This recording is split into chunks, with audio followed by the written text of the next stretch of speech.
오늘 살아갈 모든 힘과 자원을 우리에게 공급하신단 말입니다. 믿음의 사람이 굶어 죽었습니까? 믿음의 사람이 여러분 오늘 하루를 살 수가 없어갖고 죽는 경우가 있습니까? 절대 하나님 그러시지 않는단 말입니다. 왜?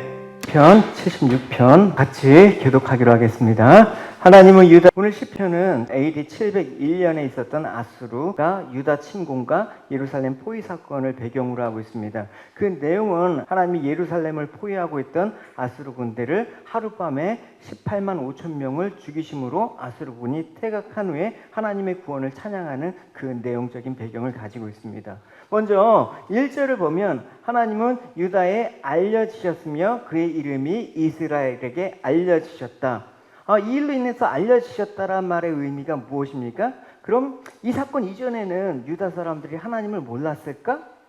아니면 이전에 하나님을 몰랐는데 아수르의 구원 사건을 통해서 하나님을 비로소 알게 되었다는 뜻일까요? 만약 그렇다면 이전에 유다 사람들이 알고 있던 하나님은 어떤 하나님일까?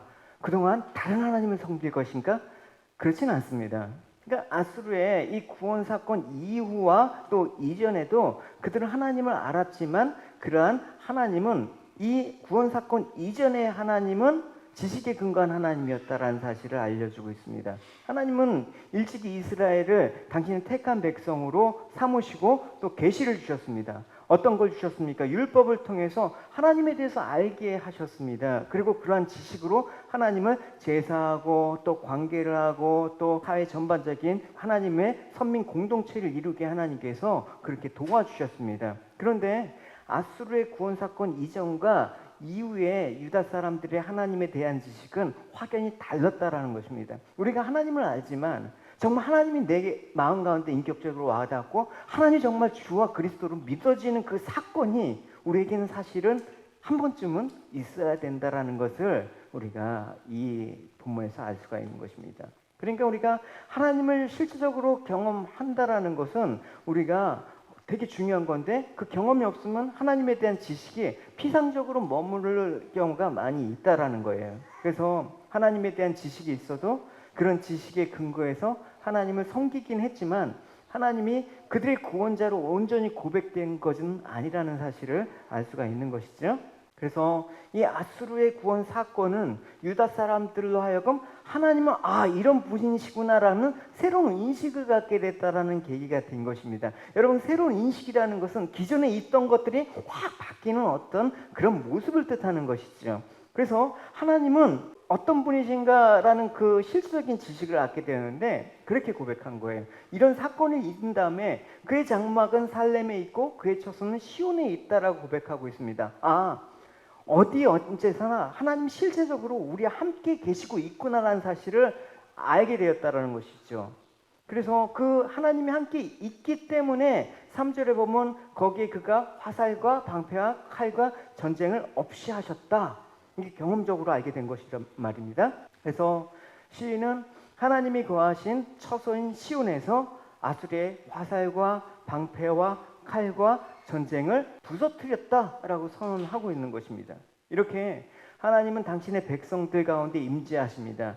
그래서 하나님의 백성들이 대적에게 망하지 않도록 그렇게 지켜보고 계시는 분이 아니십니다.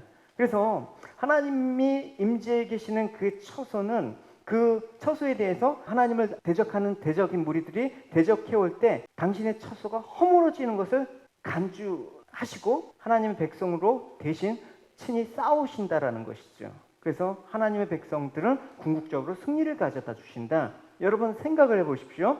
누가 여러분 집에 갑자기 찾아와서 집안을 허물려고 한다 그러면 집주인 된 입장에서 여러분들은 가만히 있겠습니까? 죽기 살기로 일단 싸우겠죠. 하나님도 마찬가지입니다. 하나님은 당신의 집인 그 거룩한 성전을 허물려고 하는 자를 용납하지 않는다라는 것입니다. 문제는 뭐냐? 그 처소가 하나님이 주인이 되셔야 돼. 그래야지 책임지는 거야. 내 인생에 내가 하나님이 거하시는 처소라면요. 그러면 내 인생의 주인은 누가 되셔야 돼요? 하나님이 되셔야지 하나님이 대적에게 그 싸우려고 하는 그 자를 쳐보신단 말입니다. 왜? 우리 인생은 하나님의 소유가 됐기 때문에. 그러니까 대단히 중요한 개념이죠. 그래서 오늘 우리가 살고 있는 이 시대 가운데에도 마찬가지로 예루살렘을 포위하고 위협했던 사내립과 그러니까 아수르의 그런 위협들, 그러니까 여기서 표현된 것처럼 살과 화살, 방패, 칼 전쟁, 이런 위협들이 늘 있습니다. 여러분 뭐 미얀마 사태도 그렇고 뭐 세계 도처에 일어나는 병과 또 전쟁과 기근과 자연재해 이런 것들 가운데 늘 우리는 위협을 받고 있습니다. 또 하나님의 뜻대로 하는 성도마다 우리를 죽일 듯이 덤비는 그런 아수르의 세력과 같은 그 세력들을 직접 마주하게 될 것입니다. 여러분 우리가 사단의 공격이라는 것을 어떤 거대한 그런 뭐 병이나 뭐 이런 전쟁 같은 걸로 생각하기 쉽지만 사실은 우리를 늘 공격해오는 세속적이고 인본주의적인 문화와 사상과 철학 공격을 우리는 하루에도 안 받는 경우가 없습니다. 여러분 드라마를 보십시오. 여러분 또 영화를 보십시오. 여러분 사람들하고 얘기해 보십시오. 그 얘기 속에는 그 하나님을 대적하는 사상과 문화들이 엄청나게 있습니다. 그냥 노출되는 거예요.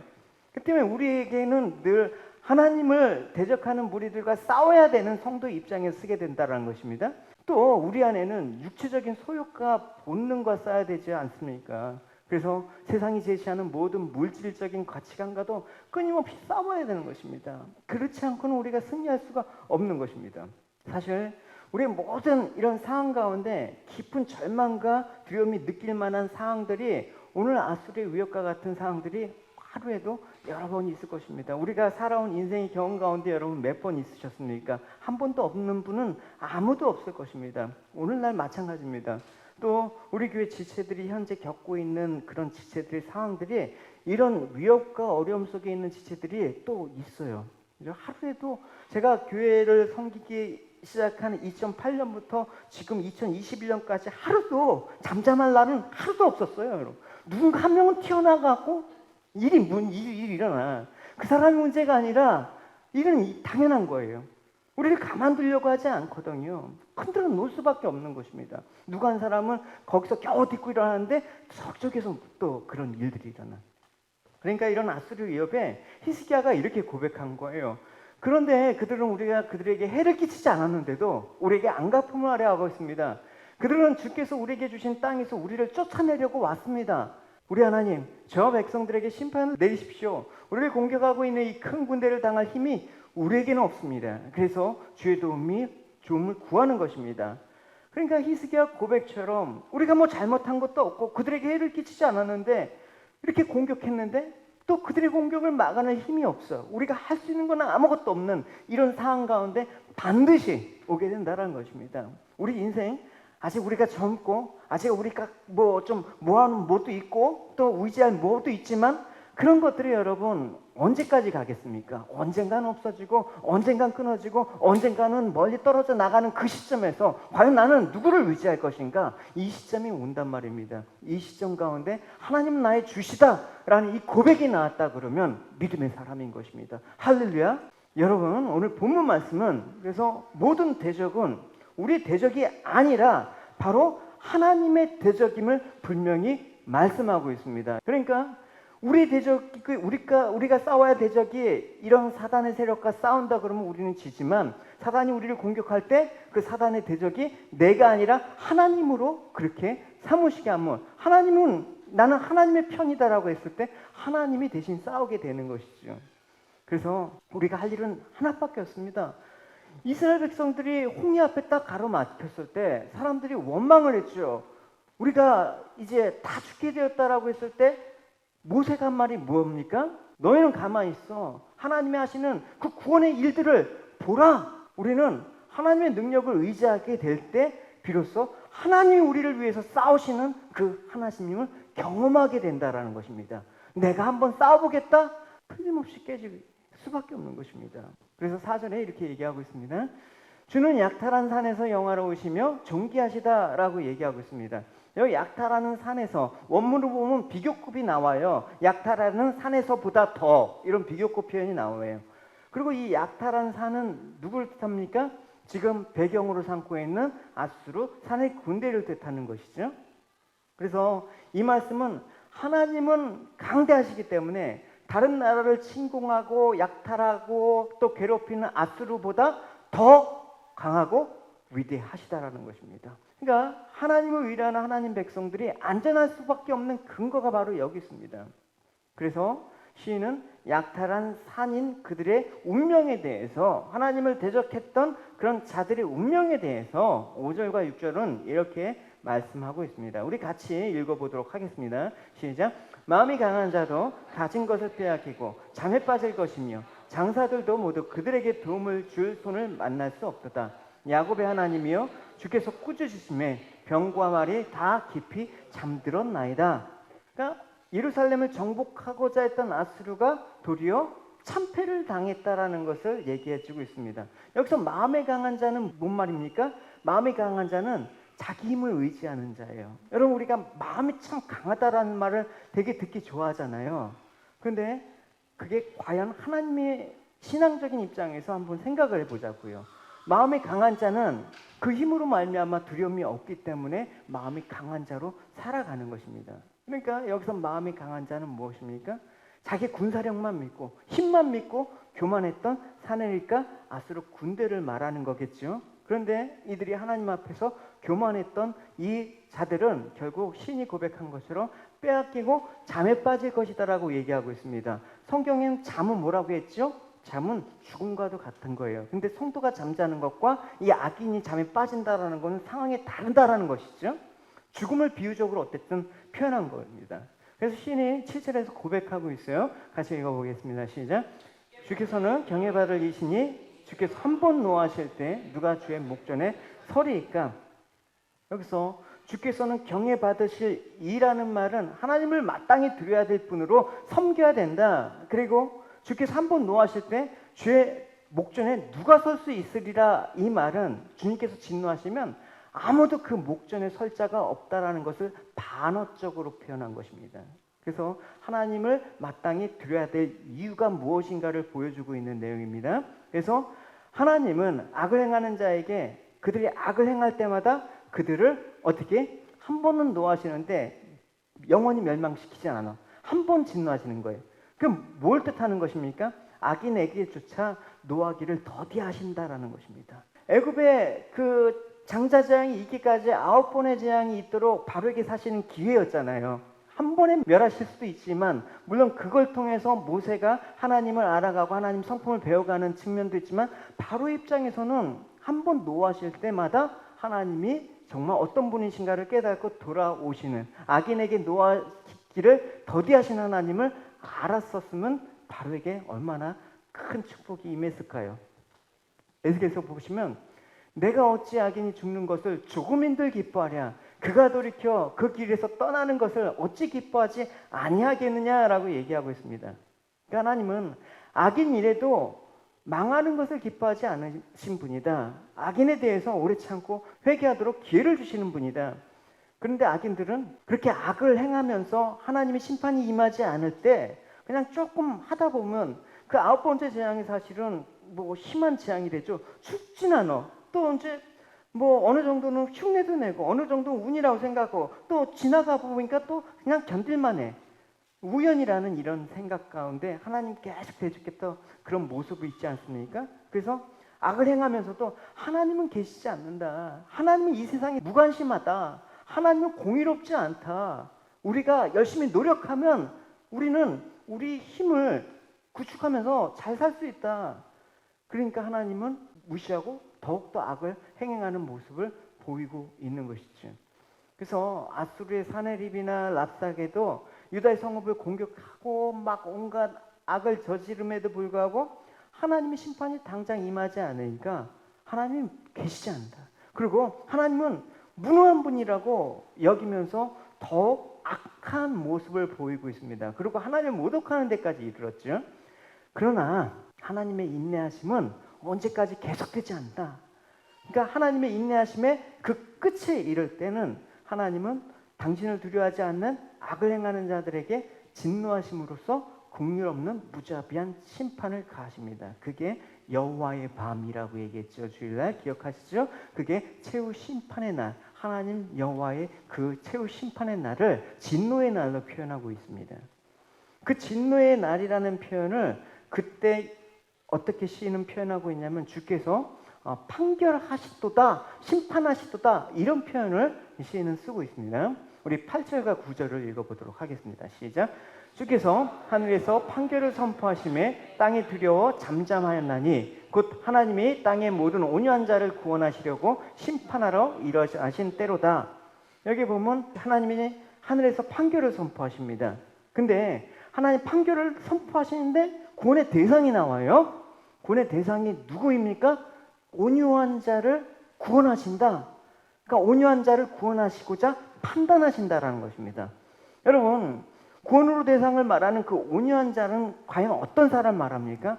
저 사람 온유하다 그러면 우리는 보통 성격이 유순하고 또 뭐 화도 잘 안 내고 뭐 그런 사람을 온유하다라고 얘기를 해요. 뭐 그런 측면도 뭐 없지 않아 있습니다. 그런데 그 이전에 온유함이란 무엇을 말하는가에 대해서 우리가 좀 더 생각을 해보십시오. 예수님은 자신을 가리켜 나는 온유한 자다라고 얘기하고 있습니다.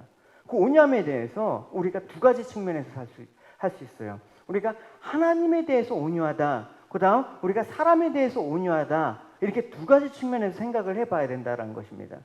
그러니까 하나님에 대해서, 우리가 하나님께 대해서 온유한 태도를 지녔다는 것은 무엇이냐면 하나님의 뜻과 섭리에 대해서 절대적으로 복종하는 것을 말하는 것입니다.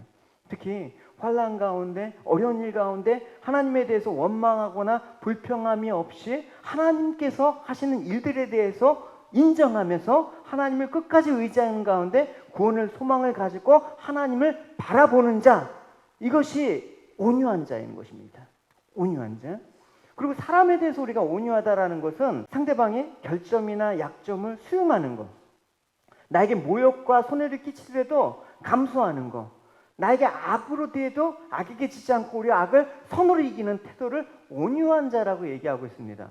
그러니까 이렇게 볼 때 여러분, 하나님과 사람에 대해서 이런 온유함의 태도를 가지고 있을 때 온유한 자라고 하는데 이게 사실은 쉽지가 않아요, 여러분. 그래서 성경에 온유한 자로 불리는 여러 사람이 나오는데 대표적으로 이제 모세를 하나님께서, 모세는 이 지면의 모든 사람보다 온유하다라고 하나님께서 인정을 했단 말입니다. 모세. 그다음 또 누가 있겠어요? 이 시편에서 주로 많이 썼던 다윗도 하나님께 온유한 자로 인정을 받았다는 사실을 우리가 알 수 있는 것이죠. 하나님과 관계에서부터 봅시다. 하나님과 관계에서 다윗이 사무엘로부터 기름 부음을 받고 이스라엘 왕이라고 이제 선언을 받았습니다. 근데 바로 왕은 안 됐죠. 그래서 기름 부음 받은 이후로부터 시련의 세월을 보내야 했습니다.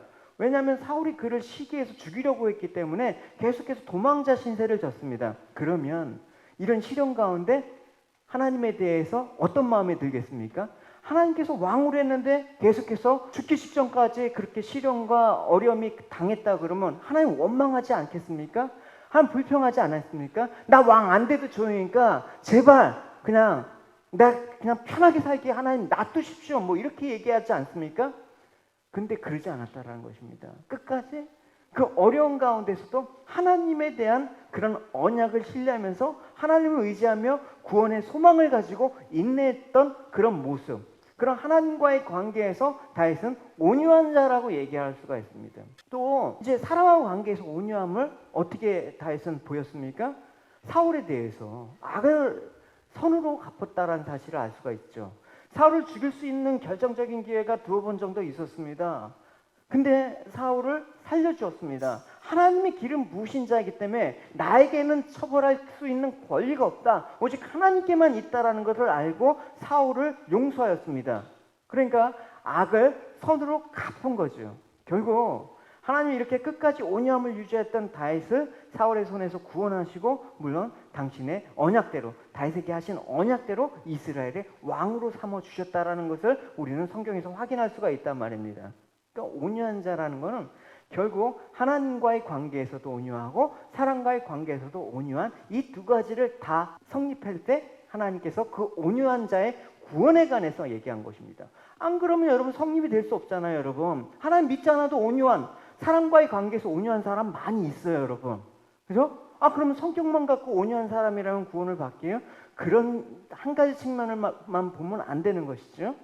그래서 하나님은 이런 온유함은 하나님부터 구원을 얻기를 원하는 자들이 가져야 될 아주 중요한 기본적인 성품이라는 것을 성경은 얘기하고 있습니다. 그래서 늘 수고하고 무거운 짐을 진 자들아 나를 따르라 하신 까닭은 뭡니까? 나는 온유하니 내게서 와서 배워라. 내게서 배우라는 것은 뭡니까? 하나님에 대한 예수님의 순종, 또 예수님께서 사람을 종으로 와서 섬기는 그런 순종의 모습들은 이 두 가지가 다 나타나야지 나의 온유함을 배우고 따르는 것이죠. 베드로전서에서는 이 온유한 자의 모습을 이렇게 얘기하고 있습니다. 마음속에서 그리스도만 거룩한 주님으로 모십시오. 여러분이 가지고 있는 소망에 관해 묻는 사람들에게 대답할 말을 준비해 두십시오. 그들에게 공손하고 친절한 태도로 그것을 설명해 주십시오. 늘 바르게 살아가십시오. 그러면 그리스도 안에서 선하게 살아가는 여러분들을 헐뜯는 사람들이 도리어 부끄러움을 느낄 것입니다. 환난 가운데 하나님의 약속을 믿고 끝까지 인내하며 신앙을 지키고 원수에게조차 선으로 대하고 참는 자가 하나님의 구원을 입는다라고 시인은 얘기하고 있죠. 10절을 이제 읽어봅시다. 같이 읽어봅시다. 시작.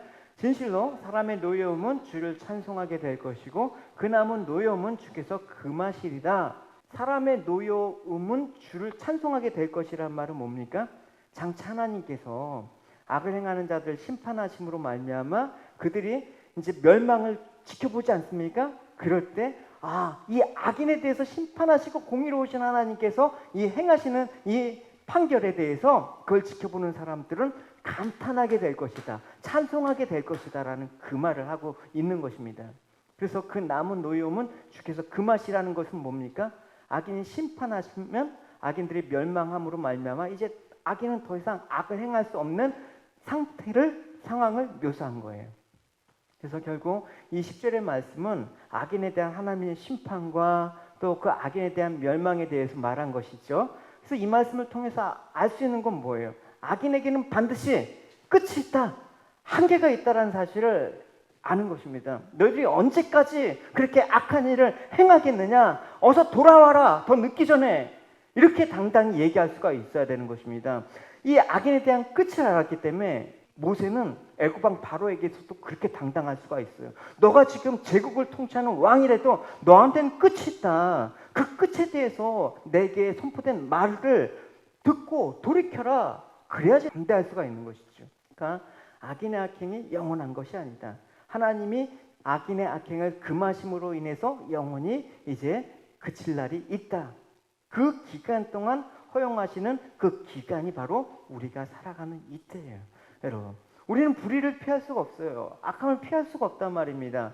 그러나 분명한 것은 이 악을 행할 때 하나님께서 이 악행을 일정 기간 주장하시지만 그러나 이 악의 허용은 우리에게 환난으로 돌아오지만 그것은 언젠가 끝난다. 이 인생 가운데 반드시 하나님께서 끝내실 때 우리에게는 구원의 기쁨이 울려 퍼질 것이다. 이게 성경이 말하는 세계관 아닙니까? 그러니까 유다가 아수르 침공으로 환난을 당한 것도 하나님께서 악을 허용하신 결과입니다. 그러니까 여러분, 우리가 사실은 이론적으로나 지식적으로나 하나님이 왜 이런 악인들의 악행을 허용하신지, 그 선하신 목적이 무엇인지 우리는 완전히 알 수는 없어요. 이해할 수가 없는 것이죠. 때로는 왜 이렇게 저렇게 착한 사람이 고난을 받아야 되지? 왜 저렇게 신실한 믿음의 사람들이 왜 저렇게 안 좋은 일을 당해야 되지? 알 수는 없습니다. 그렇죠? 그러니까 딱 집어서 뭐 때문이라고 얘기할 수는 없지만 두 가지는 확실해요. 어떤 겁니까? 하나는 어쨌든 알 수는 없지만 이 모든 일이 하나님 영광을 위해서 하신 일이다. 그 다음 또 하나는 우리를 위해서 하신 일이다. 이 연단을 통해서 우리가 하나님의 장자, 이스라엘 아들로 자녀로 만들어져 가기 위해서 우리를 연단하시는 것이다. 이 두 가지의 큰 대전제의 목적을 갖고 하나님께서 악을 허용하신다. 환난을 허락하신다라는 것입니다. 그래서 이스라엘 백성들의 연단을 위해서 우리가 출애굽기 계속 묵상하지만 애굽 왕 바로의 악행을 허용하셨죠. 계속해서 하나님의 선하신 목적이 이루어지면서 언젠가는 그 목적이 이루어질 때 이제 악행은 끝난다. 악인은 악인의 역할을 하도록 하나님께서 허용하시는 것입니다. 그래서 결국 여호와의 날, 심판의 날 때 하나님께서 판단할 때 그 악행의 그 결과를 우리가 보게 될 텐데 그 결과를 보게 되는 사람이 누구인지 말씀하시죠. 누구입니까? 온유한 자가 보게 되는 거예요. 온유한 자.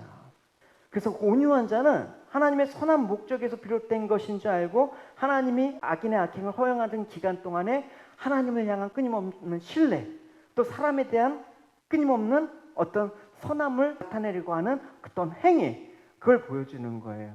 계속해서 온유한 자로 살아가기 위해서 우리가 노력해야 된다는 것입니다. 끊임없이 하나님과 또 사람과의 관계에서 온유한 자로서의 구원을 이루어가는 그런 모습들을 우리가 이 땅에서 실천해야 되는 것이죠. 그게 바로 성화의 과정이고 그게 바로 하나님께서 우리에게 보이는 그런 어떤 신앙의 행실의 열매를 뜻하는 거 아닙니까?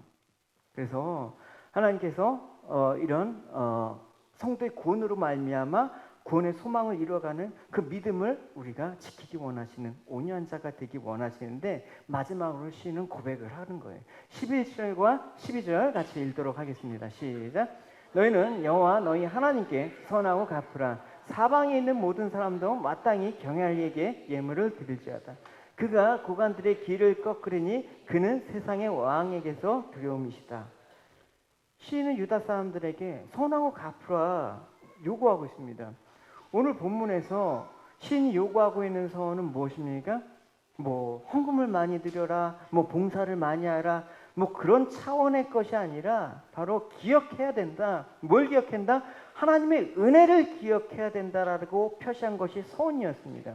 그러니까 우리가 모든 신앙생활에 있으면서 한 행위는 뭡니까? 모든 헌금이나 봉사나 우리의 모든 헌신은 바로 하나님의 은혜에 대한 감사의 표시로 해야 되는 거예요. 그러니까 유다가 하나님께 은혜를 입은 것들은 놀라운 이유였습니다. 유다는 하나님의 은혜가 아니었으면 북이스라엘이 어떻게 멸망했습니까? 북이스라엘 멸망을 한 그 이유는 물론 북이스라엘의 그런 것도 있지만 하나님 은혜에 대해서 망각했어요. 하나님 은혜에 대해서 감사하지 않았습니다. 그래서 아수르가 공격하고 민족 혼합 정책에 따라서 이제 그 민족의 정체성마저 상실돼가는 그런 위기 속에서 이제 멸망을 당하는데 똑같이 유다에게도 그 일이 벌어지고 있는 상황이에요. 근데 놀라운 이적으로 18만 5천 명이 하룻밤에 죽었죠. 유다를 구원해 주셨어요. 그래서 민족의 정체성을 지키게 하셨습니다. 여러분 이 놀라운 은혜에 대해서 유다가 감사하지 않는다 그러면 말이 안 되지 않습니까? 그래서 서원으로 표시하라 라는 그 말을 하고 있는 것입니다. 그러니까 이 서원을 이행하라는 것은 무엇입니까? 하나님의 은혜에 대해서 늘 감사하는 걸 잊지 말아라고 요구하는 것입니다. 그러니까 서원을 갚으라는 신의 요구는 바로 우리들에 대한 요구이기도 한 것입니다. 만약 우리가 하나님의 은혜로 죄에서 구원받지 않았다면 하나님의 영광을 누릴 수가 없죠. 또 영원한 사망에 처하게 되었던 바로와 같은 마땅한 자들이었죠. 그런데 하나님이 우리를 긍휼한 은혜를 베푸셨습니다. 당신의 독생자를 희생하여 주셔서 우리를 죄에서 구원하여 주셔서 당신의 백성 삼아 장자 삼아 죽은 자 가운데 살리심으로 받아 천국의 영광을 누리게 될 수 있게 되었다라는 것이죠. 그래서 은혜를 망각하지 않자, 그게 서운하는 거예요. 그래서 그만큼 인간은 하나님의 크신 은혜를 입고도 망각하기 쉬워요, 여러분. 지난 한 주간 동안에 여러분 하나님 은혜에 대해서 우리가 감사하고 인식하면서 살아간다라는 거 쉽지가 않죠, 여러분. 바쁜 삶을 살다 보면 또 세상과 이렇게 힘들게 이리 치고 저리 치고 살아가는 게 힘들어지면 하나님 은혜가 온데간데 없음을 느끼실 것입니다. 그럴 때 어떻게 합니까? 다시 하나님 앞에서 그 은혜에 감사하는 반응이 일어날 때 회복하는 거예요. 결국 하나님 은혜밖에 없는 것입니다. 우리의 삶의 회복은. 그래서 하나님이 우리에게 어떻게 구원하셨나, 어떻게 대적을 통해서 대적에게 우리를 건져내셨나, 어떻게 우리에게 크나큰 이적을 행하셨는가, 어떻게 우리에게 세심한 간섭을 통해서 우리의 삶들을 보호하시고 끝까지 지켜주셨나, 이런 은혜를 여러분 늘 잊으시면 안 되는 것입니다. 그래서 그러한 성품이 9절에서 언급한 뭐다? 온유함이에요. 온유함이라는 건 그래서 하나님이 구원하시고자 하는 판단의 중요한 근거입니다. 그래서 온유함의 시작은 정리하면 뭡니까? 하나님의 크신 이름 앞에서 하나님의 전능하심과 하나님 위대하심을 보게 되고 또 상대적으로 나의 이름의 초라함을 알게 되는 것입니다. 나란 존재는 그동안 어떤 존재였는가? 나는 그동안 내가 주인이 되어서 나만을 위해서 살았구나, 나의 자존심을 위해서 살았구나 하는 모든 것들이 하나님과 대적했던 바로의 행위였구나 라는 사실을 아는 사람이 온유한 자이다. 여러분, 온유함이라는 이 프라위드라는 헬라어는 뭐냐면 길들이다예요. 이게 어떤 거에 유래되면 야생마를 길들여 갖고 정말 아주 명마가 될 수 있도록 길들이는 거예요. 조련하다라는 거예요. 그러니까 아주 난폭하고 길들이기 힘든 상태가 우리가 죄인이었고 얼마나 우리 자신밖에 몰랐던 사람이었습니다. 근데 하나님께서 어떻게 한다? 믿음의 사람 우리를 길들여 가신다. 그래서 온유한 자로 만들기 위해서, 그 온유함의 자리에 이르기 위해서 아수르도 동원하시고, 또 주변에 나를 괴롭히는 사람도 동원하고, 또 주변의 어려움을 통해서 나를 자꾸만 낮은 자리에서 하나님만 의지할 수 있도록, 그리고 그것 가운데 하나님의 사람으로서의 삶들을 살아낼 수 있도록 우리를 이끌어 가신다는 사실을 잊지 마십시오. 여러분, 그래서 직장에서나 가정에서나 주변 사람들에게 나를 힘들게 하는 사람한테 여러분 선언하십시오. 내일부터 나는 온유한 자입니다. 할렐루야. 남편한테든 아내한테든 뭐 직원이 되든 나는 온유한 자입니다 하고 선언하십시오. 할렐루야. 예, 그 온유함이 하나님의 구원의 백성다운 모습으로 나갈 것입니다. 여러분, 그래서 온유함의 자리를 이끌어 가시고, 우리에게 필요한 것은 바로 하나님의 그 온유한 성품이 필요한 것입니다. 여러분, 뭐가 필요하십니까? 여러분, 간절히 소망하는 것이 무엇입니까? 오늘 시편 말씀처럼 하나님을 닮은 그 온유함을 내게 허락하여 주십시오. 여러분, 이것이 한 주간의 여러분 기도 제목이 되어야 되고, 여러분 한 주간의 여러분 믿음의 삶을 실천할 수 있는 요소가 되길 바라요. 오늘을 살기 위해서 필요한 것은 온유함인데, 하나님을 알지 못하는 사람들은 뭐다? 돈이 필요한 거야. 사실 돈은 필요해요, 여러분. 당장도 여러분 뭘 하기 위해서 당장 우유나 계란이 떨어지게 했으면 돈이 있어야지 사요. 그게 부인할 수가 없는데, 하루를 살기 위해서 필요한 돈은 우리에게 하나님이 이미 주셨다. 문제는 왜 돈이 없어서 힘들합니까? 미래의 어떤 순간까지, 죽는 순간까지 앞일을 우리가 스스로 결정하고자 하는 그런 마음이 앞서기 때문에 미래의 앞에 것까지 당겨서 걱정을 하는 것입니다. 돈 없다고 하는 사람이 오늘 돈이 없어서 죽는 사람 못 봤잖아요, 여러분. 그죠? 오늘 하나님께서 주신 만나는 우리에게 주셨어요. 할렐루야. 오늘 살아갈 모든 힘과 자원을 우리에게 공급하신단 말입니다. 믿음의 사람이 굶어 죽었습니까? 믿음의 사람이 여러분 오늘 하루를 살 수가 없어갖고 죽는 경우가 있습니까? 절대 하나님 그러시지 않는단 말입니다. 왜? 그의 자녀이니까. 할렐루야. 그러니까 오늘 일은 너희들 염려하지만 내일 일은 내일이 염려하게. 내일은 내일이 주체가 돼야 되죠. 우리가 아니라 내일을 주관하신 하나님이 주관 되시면 오늘 살 걸로 만족해라는 그 말을 하는 것입니다. 그죠? 여러분, 하루에도 여러분 넉넉하게 살진 않지만 하루에도 여러분 없어갖고 정말 죽을 뻔한 적이 여러분 있었습니까? 그날 되면 하나님께서 그날의 은혜를 충분히 주세요. 믿음으로 살아가는 거예요. 문제는 여러분 우리의 탐욕 때문에. 탐심은 뭐라고 했어요, 여러분? 우상숭배라는 거예요. 우리 탐심을 이길 수 있는 거는 우리는 주님밖에 없습니다. 주님의 은혜밖에 없습니다. 오늘 하루를 살게 하신 주님의 은혜가 족하다 그러면 더 이상 탐심이 우리의 마음들을 우상의 자리로 끌어가지 않는다라는 것입니다. 하나님이 살게 하시는 삶이 아니라 내가 살고 싶어하는 꿈꾸는 삶이 있기 때문에 온유한 자가 아니라 세상과 동일한 힘을 갖고자 발버둥 치는 거예요. 길들여지지가 않는 하나님에 의해서 만들어진 장자, 우리를 죽이셔야만 돼. 우리의 그 죄된 성품을 예수 그리스도와 함께 십자가에서 죽이셔야지만 죽어갖고 아예 다시 살리는 그런 일을 얘기하는 거예요. 절대 우리가 우리의 삶을 개선해갖고 정말 착하게 살고 온유한 방법으로는 방법이 없단 말입니다. 그래서 우리는 이미 애굽의 장자와 함께 죽었다가 하나님 예수 그리스도의 십자가에서 다시 살린 자이기 때문에 하나님께서 비로소 이제 온유한 자로 만들어 가신다라는 삶의 방향이 생기는 것입니다. 그것은 무엇입니까? 이제 성도라는 존재로 내가 세상에 머물러야 된 분명한 이유가 있는 것입니다. 오늘 묵상이 나눴던 것처럼 하나님께서 가나안 땅 어떤 땅이라고 분명히 얘기하셨습니까? 내가 약속한 땅이다라고 얘기하고 있습니다. 그 땅, 내가 이 땅을 밟고 살아도 하나님께서 약속하신 자리라는 인식을 갖고 있는 거냐, 아니면 그렇지 않느냐, 그게 온유한 자와 온유하지 않는 자의 모습인 것입니다. 그러니까 여러분, 우리는 세상에 취해서 사는 사람이 아니라, 우리는 세상이 전부로 여겨서 사는 사람이 아니라는 것을 여러분 선언하십시오. 할렐루야. 나는 오늘부터 온유한 자입니다. 할렐루야. 점점 내 갈 길로, 내 삶의 방향을 그냥 내가 주관하면서 살아가는 세상 가운데 여러분, 우리가 주님께 우리의 삶을 맡긴다라는 건 점점 어려워지는 것입니다. 그래서 여러분, 이 모든 상황 속에 하나님께서 온유함으로 나를 만들어 가시는 그 하나님께 나아가시기 바랍니다. 내 삶을 내 정력대로 결정하고 힘써 달려가는 그런 삶이 아니라, 성도의 삶들은, 온유한 자의 삶들은 하나님께서 결정하십니다. 또 하나님께서 그 길로 우리를 밀어붙이시고 또 우리를 또 그 길로 옮기신다라는 것을 알아야 되는 것입니다.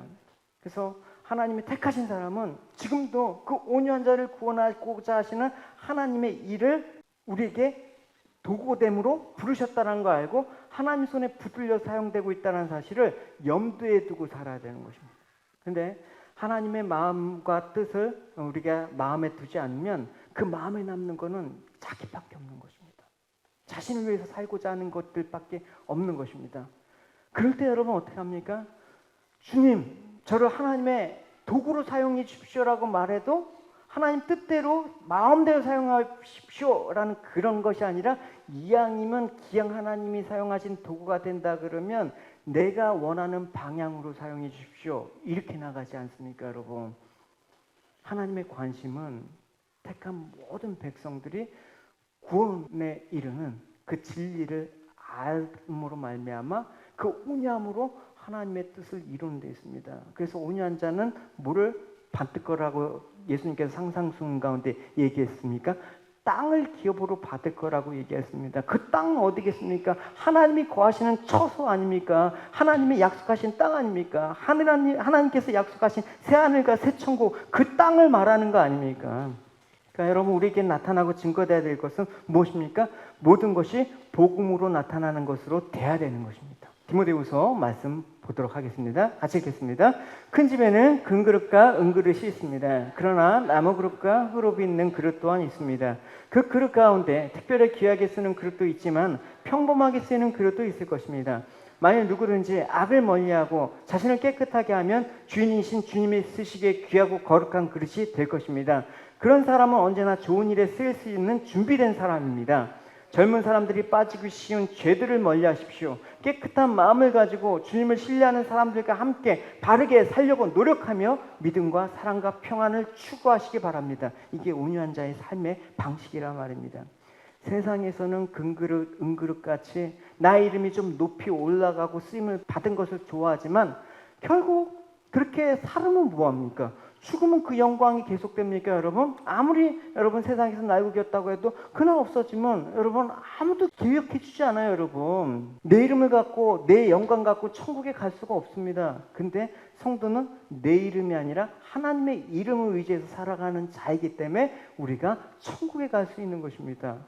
그래서 내가 원하는 미래를 꿈꾸는 것이 아니라 하나님이 원하시고 또 하나님이 바라시는 그 계획에 결정되어 있는 미래를 바라보고 소망하면서 살아가는 것입니다. 우리가 삶의 방향들은 정해졌어요. 삶의 궁극적인 여러분 우리 종착점은 이미 정해졌습니다. 그 안에 일어나는 일들이 많은 일들이 날아가지만 그 일들은 우리의 어떠함과 상관없이 결국 종착점에 이룬다는 그 놀라운 사실을 여러분 잊지 않으셔야 되는 것입니다. 단 오늘 하루를 살았다면 오늘 하루 사는 거는 하나님의 은혜로 사는 거야. 내가 하고 싶은 일들이 많지만 못했다고 아쉬워하지 마십시오. 왜냐? 하나님이 하고자 하신 일은 다 완벽히 하나님이 이루셨습니다. 할렐루야. 그래서 내 일이 잘 되는 것보다 하나님의 일이 잘 되고 성취되는 것이 우리에게 생명이기 때문에 성도는 하나님의 일이 성취되는 걸로 기뻐하는 자입니다. 그것이 온유한 자인 것입니다. 여러분 가운데 주신 그 믿음이 하나님만을 의지하고 그 의지함으로 하나님이 이끌어 가시는 그 삶의 방향을 온유한 자리로 이끌어 가시기를 소원하십시오. 할렐루야. 그래서 우리의 삶 가운데 진심으로 하나님이 살아계시는 믿음의 흔적을 잘 남겨서 온유한 자의 그 구원하시는 하나님의 판결을 여러분 받으실 때 구원의 기쁨을 누리며 찬송하는 저와 여러분이 되시기를 주님의 이름으로 축원합니다.